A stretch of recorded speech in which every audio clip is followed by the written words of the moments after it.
Alors, petite vidéo juste pour expliquer un truc sur la dérivation, etc.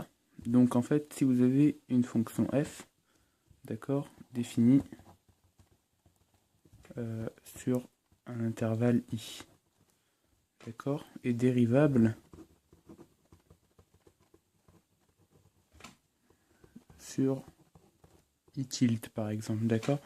Alors, l'ensemble de définition d'une fonction, il n'est pas toujours égal à l'ensemble de dérivabilité. Vous pouvez prendre l'exemple x donne racine de x, d'accord, elle est définie sur R+, et elle est dérivable, donc i égale R+, ici, alors que i tilde, c'est R+ étoile. Ok, votre fonction racine, elle n'est pas dérivable en 0. Je vais juste rappeler son graphe. Elle est comme ça. D'accord, et hop, la présence d'une demi-tangente verticale en 0 montre le caractère non dérivable en 0. Donc en fait, c'est juste ça.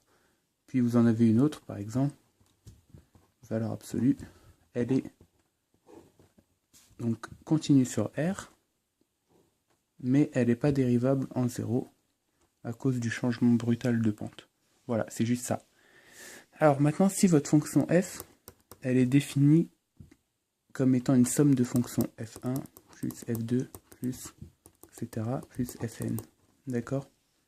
Et à chaque fois, vous avez les ensembles de dérivabilité. Donc f1, elle est dérivable sur i1. D'accord? F2 dérivable sur i2, etc. Et fn dérivable sur in. D'accord? Alors, l'ensemble de dérivabilité de f, ça va être l'intersection des i indice k.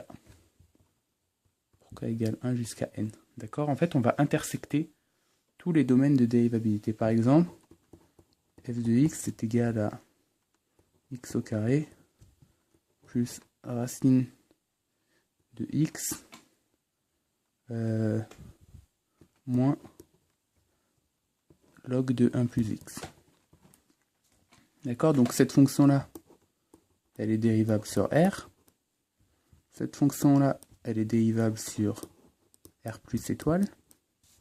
Et cette fonction-là, donc qui est une composée de fonctions, celle-ci définie sur R et elle définie juste sur R plus étoile, dérivable sur R plus étoile. Donc elle est définie aussi sur R plus en fait. Enfin, en fait, elle est définie plutôt. Donc il faut que 1 plus x soit positif strictement. Donc que x soit supérieur à moins 1. Donc en fait, elle est définie sur moins 1 plus infini. Et elle y est dérivable. Donc en fait, moins 1 plus infini, son ensemble de dérivabilité. Et puis maintenant, je vais les intersecter. D'accord? Et en fait, intersecter les intervalles, c'est prendre finalement le plus petit qui appartient à tout le monde. Donc, R, c'est le plus grand. Donc ça, c'est R. Mon infini, plus infini. Et puis, j'en ai un peu plus petit, qui est R étoile. Donc c'est celui-là. Donc je le refais. Et puis j'ai moins 1 plus infini, donc il est un peu plus grand. Et du coup, l'intersection, elle est là.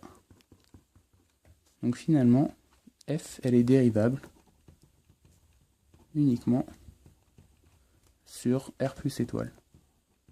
Voilà. Donc en fait, c'est juste ça. En fait, on a juste une fonction qui est définie comme étant une somme de fonctions, voilà.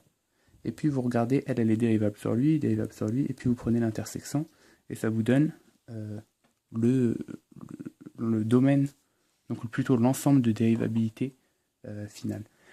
Alors, juste un truc, la différence entre ensemble et domaine. En topologie, un domaine, c'est un ouvert qui est connexe, et une union d'intervalles, elle n'est pas toujours connexe, donc il faut faire attention à l'appellation. Donc on dira toujours ensemble, ça marche bien. Quand on parle de domaine, ça sert juste à créer de la confusion, donc ça sert à rien. Voilà, à bientôt.